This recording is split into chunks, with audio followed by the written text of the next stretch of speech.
Rekaman kamera pengawas dari salah satu rumah warga ini memperlihatkan pencurian sepeda motor di rumah kos kawasan Ilir Timur 1 Palembang.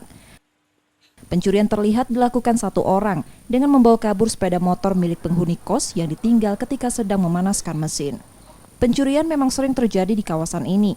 Satu pekan sebelumnya, penghuni kos juga kehilangan telepon genggam dan laptop. Diduga kejahatan ini dilakukan pelaku yang sama.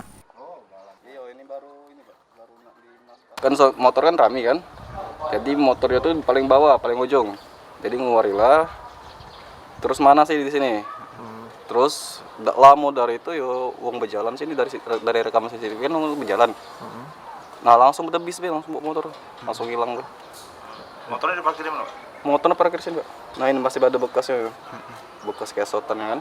Sebelumnya ada pernah kehilangan lain apa? Nah Selasa kemarin kami kehilangan aset laptop 2, HP 2, dompet Ciko. Rencananya pencurian ini akan dilaporkan korban ke polisi karena seringnya kejahatan tersebut terjadi. Reski Oktora, Muklas Diferensial, Kompas TV, Palembang. Nyusul kan, karena ada lama dari itu 4:30.